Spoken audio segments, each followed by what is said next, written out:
in Freeport. I'm Natalia Hall. Stay tuned for that story straight ahead. The Bahamas Tonight, the Northern Edition.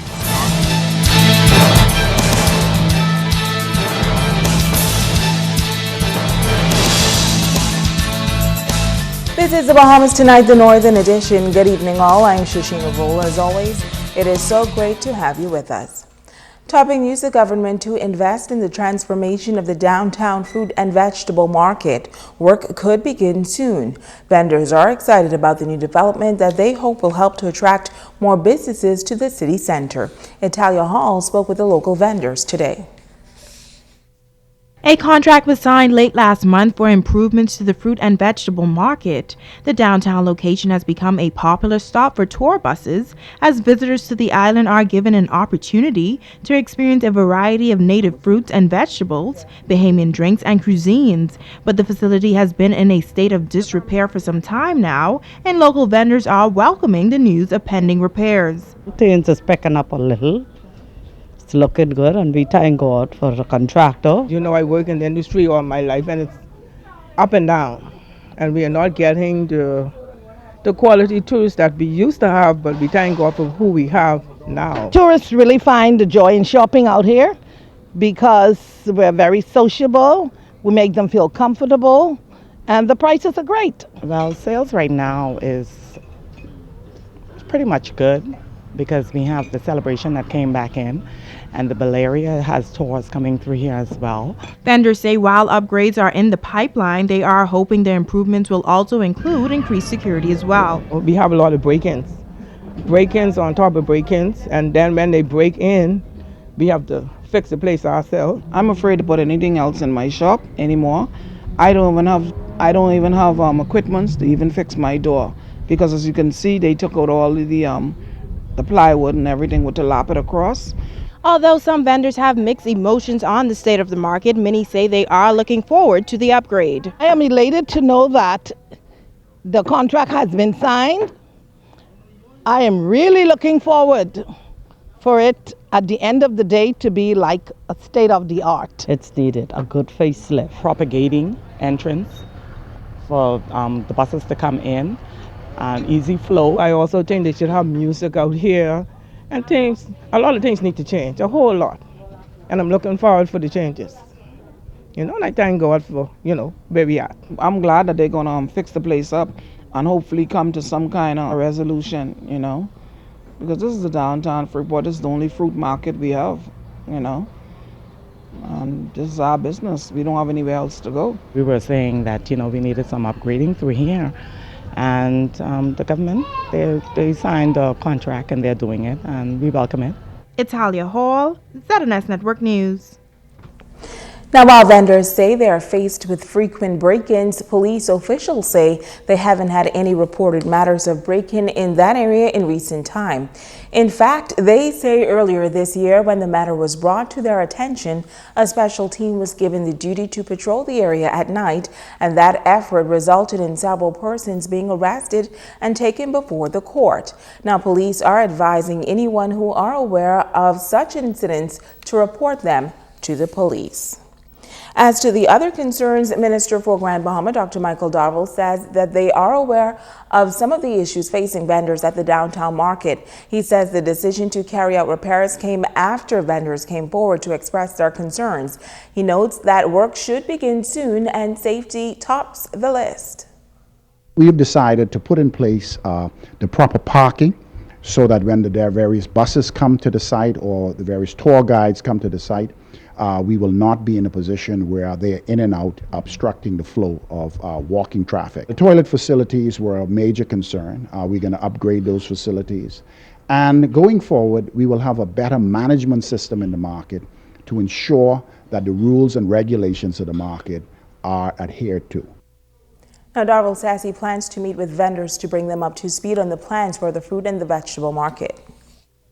We are planning some meetings very shortly with the vendors, as well as the contractor and representatives from the Ministry of Works and Agriculture, to explain how we would go about trying to prevent inconvenience for the vendors while the renovation is ongoing. Going forward, we anticipate that this renovation will definitely improve the quality of life for the vendors and create an even greater and more pleasant experience for our guests.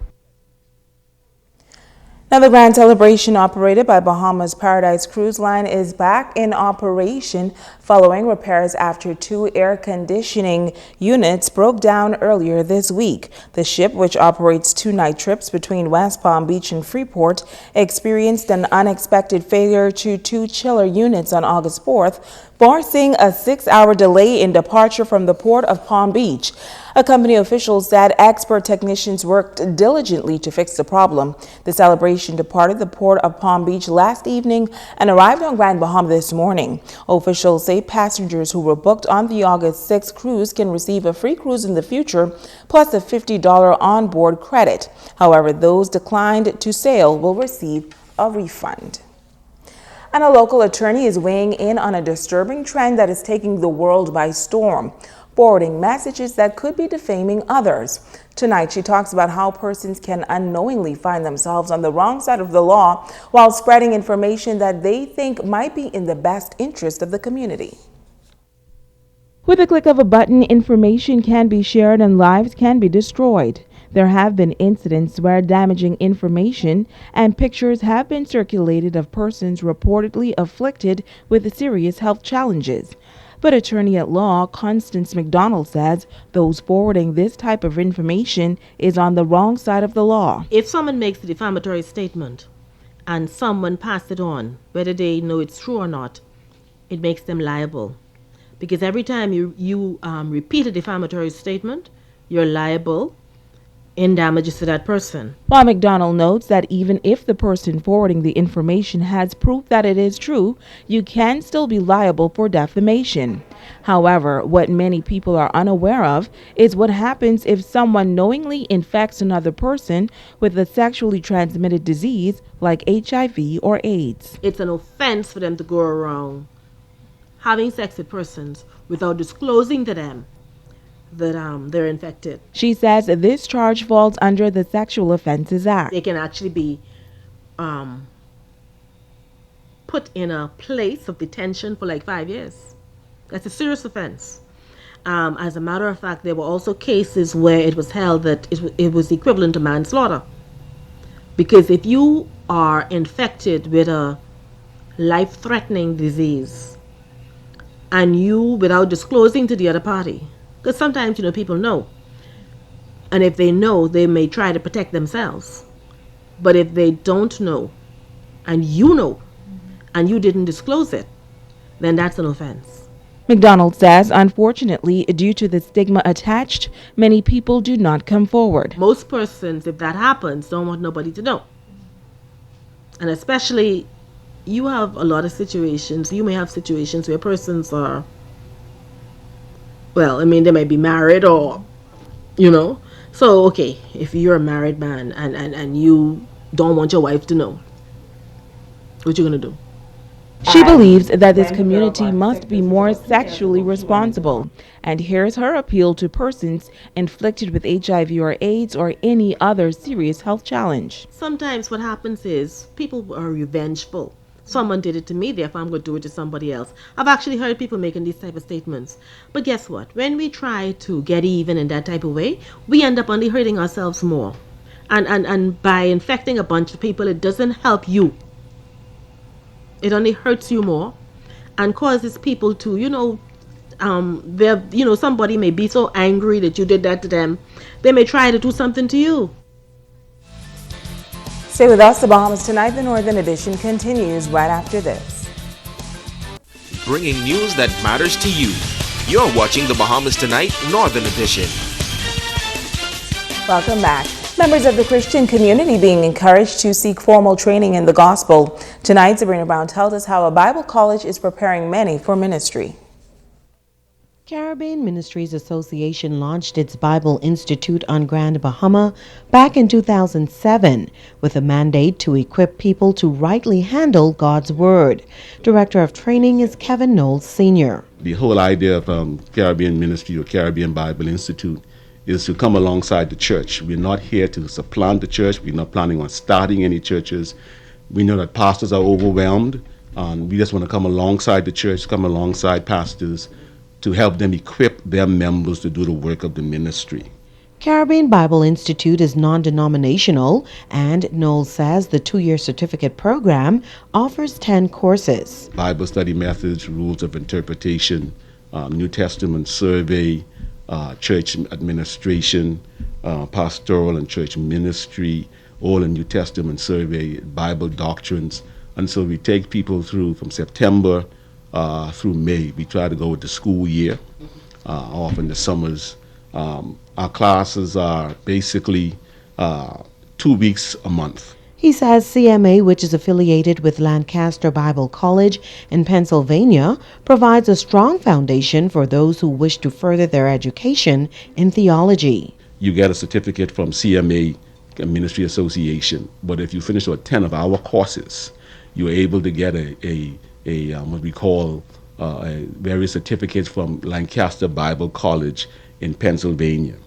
And when you do that, you get 10 credits that if you follow that through, you can go on to get an associate's degree or a bachelor's degree with Lancaster Bible College. The Bible school is in its growing stages, and officials would like to see more Bahamian instructors come on board. Most of our instructors mostly come from the States, but we are moving towards, like, I was not the original director here. It was an American. But once this organization has someone in place who they feel can take over, they move on. They would prefer using a national who knows the people, who knows the background. Classes are held in the Precious Acres building on Queens Highway. Sabrina Brown, ZNS Network News. Meantime, a Florida-based boarding school on a recruitment drive here on Grand Bahama. Director of Admissions at Florida Preparatory Academy, Alyssa Southwell, says there are several Bahamians already enrolled at that institution in Melbourne, Florida, but many more can be afforded that same opportunity. Southwell notes that apart from its academic thrust, the school also focuses on developing management and organization skills, as well as training the students to become more independent. We have students from over 20 different countries and over 20 different states. So it's a really rich environment for them coming into campus. Things that don't necessarily come second nature to us, we give them those skills and the ability to equip them. Now, Southwell adds that the school has a number of extracurricular activities where it can help students become involved and versatile. Sports are very big. We have everything from basketball, baseball, archery. Because our temperature year-round, there's swimming, golf, and tennis can be year-round sports, even though there is competitive season as well. We have a good variety for those students because being a boarding school, we want the students to be involved in every aspect of their life. In other news, the Royal Bahamas Police Force wrapping up its summer camp on Grand Bahama. Over the past 4 weeks, more than 700 children were kept busy at 8 locations in the northern Bahamas. This morning, participants were presented with certificates at the Police Training College. Camp Coordinator, Chief Superintendent of Police Esmelda Davis says during the course of the program, the youngsters were exposed to various disciplines, and it was a rewarding experience for all involved. We talked about conflict resolutions, we did some mentoring, they did some art and craft, they did a number of field trips, exciting field trips as I understand. They went to the Marine Park, they went down to the police marine. They also had the police dogs and the firemen came and talked about fire safety. We had traffic come in and talk about road safety. And so I believe that this 4 weeks has been a fun-filled week for the children. We hope that we'd like to thank the parents who would have allowed us to keep their children for the 4 weeks. Well, Superintendent Davis says their involvement with the youth will not stop there, as they are planning other activities to keep the students busy beyond the summer months. As the school semester commences in September, is to start our spelling challenge. And with the spelling challenge, we propose to use the children who are part of this camp and also who are part of our youth athletic club. And it's our intention to engage these kids in spelling because we believe that education is important, and we believe that we are on the right track in trying to mentor these children to develop them so that they will have some skills that will assist them in life to come. Just Us Youth Organization, in association with New Covenant, to stage its first empowerment seminar and workshop. The program is scheduled for August 14th and 15th at the Bishop Michael Eldon School. President of the Just Us Youth Organization, Jonathan Smith, says he was inspired to create the seminar after questioning what persons can do to better the country. Principal Anita Doherty says she is endorsing this event. The purpose of this seminar and workshop is for those who are just tired of living life without knowing where the next dollar will come from, living life that they're not sure what to do. The Freeport economy is still very depressed, and anything that can help or enhance persons, things that they might not have thought of before, things that they're not doing. So we welcome them, and we welcome all that the seminar will bring forth to the community. Coordinators Howard Bowe and supporter Michael Young are encouraging the youth of the community to participate. They say the seminar will help to empower them socially and economically. I feel that this empowerment seminar would be quite beneficial, and we encouraging the general public to come out and support the event. We are calling on all of the leaders in the community. There's going to be a lot of knowledge disseminated that we don't really get as young people. That will be very beneficial to us in the future, you know. So we really want to encourage the youth in particular to come out. And now it's time to ask the doctor. I'm Dr. Monique Pratt. I would like to continue my discussion on celiac disease. As I mentioned yesterday, this is a condition experienced by people who have genetic sensitivity to gluten that affects the lining of their small intestine. Gluten is a protein found in grains like wheat, barley, and rye. Most people experience few or no digestive symptoms. The classic ones are diarrhea and weight loss. Other symptoms may include anemia, usually resulting from iron deficiency, loss of bone density called osteoporosis, or softening of bone called osteomalacia, itchy, blistery skin rash, damage to dental enamel, headaches and fatigue, joint pain, acid reflux, and heartburn. If you are diagnosed with celiac disease by a doctor, you should begin a gluten-free diet immediately. Do you have questions about food allergies? Please email askthedrbahamas@gmail.com. I'm Dr. Monique Pratt, and this has been Ask the Doctor. Stay with us. Ricardo Liborn has a check on sports when we come back.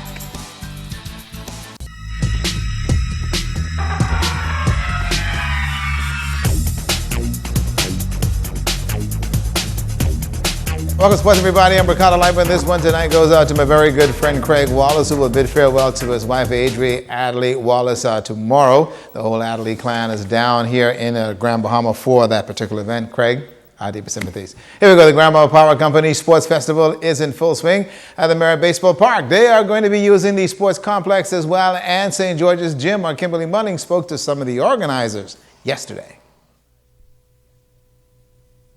Now into its third year, the Grand Bahama Power Company Sports Festival has certainly grown. Although this year basketball and flag football have been included, baseball remains the heartbeat of the festival. Festival Director Mario Signorello says this year they've decided to do more community work and keep the focus on the kids. The competition is fantastic between the Florida teams and the Bahamian teams, and now the Nassau team that's coming over. But this year we wanted to get back a little bit more, so we started out by doing an equipment drive, and we filled up a truckload of equipment to donate to the local leagues and also the Bahamas Baseball Federation, who's going to give it out to some of the other out islands. 4 years ago, Signorello says the tournament was just an idea after he attended baseball nationals in the Bahamas. Now he's pleased to see the level of competition. When we recruit other teams to come out there, we say this is a sportcation. It's a baseball tournament, it's culture, and it's vacation all in the same one over there. And as the people said last year, the baseball gets you here, but baseball becomes secondary. And we've got a couple teams that are going to be combined players of both Bahamians and from Florida in order to get the competition. I'm very excited. There's a lot of talent over here. I think what we're trying to do, what we're trying to get out of this is making sure that we can pass on our knowledge to the coaches. I know the Bahamas has a lot of incredible, talented players, but I think it's a grassroots where we start. And I think we need to start teaching the younger players the right way to play the game, the baseball game. Fundamentals, stress on the fundamentals and the techniques that we use to teach our players and develop players. Most of the tournament features children ages 12, 10, 11, and 8 and under. Be sure to make your way on out to the festival this weekend. Kimberly Mullings, ZNSO Sports. And they're going to go all through the weekend, so check out the finals on Sunday. Now, let me tell you, the Grand Bahama Baseball Association Senior League finals is now done, folks. The Grand Bahama Port Authority regulators gave the Tree Root Sharks fits, folks, and that is only because the regulators taking game 1 11-8. Nico Knowles posting a 3-for-5 game. Game 2 was the Grand Bahama Port Authority statement recording a 10-7 win. Desmond Russell picked up the win and posted a 2-for-4 game. Plus, he went yard in that one, and Leon Cooper Jr. was 3-for-5. In game 3, well, guess what? They blasted the Tree Root 15-1, and they got the championship. Calvin Fowler struck out 11 batters in that one. And also, let me tell you, it was a great one to see Larry Russell with a 3-for-3 game, the senior title, and congratulations, guys. Now, let me tell you, the Swing Dynamics Family Golf Tournament is tomorrow. It's going to be played on the Reef Golf Course. The tournament is sanctioned by the Bahamas Golf Federation, and Ambrose Guthrow is pleased with the Malcus Heel approach to the game of golf. I think it's a great first venture for him. On Grand Bahama, he's correct. Families should play more golf and should play it together. And this is a great opportunity for people, especially with the format he's come up with, that for people who are not really the greatest golfers in the world to come out and be able to at least compete and have a good time and enjoy the game, which is what it's all about. Well, Ambrose says that he'll actually play tomorrow. The BGF sees this kind of tournament as the bright sign for the game. We support people like Malcus who have come forward. You know, Malcus is a professional golfer. He's been on the forefront of professionalism in this game for a long time. It's great to see him making this initiative to try to attract more young people to the game, and also to attract more ladies and more persons to play. And it's going to be a fun tournament. Do check it out tomorrow. Again, that's going to be at the Reef Golf Course. And a surprise when we do come back after this break.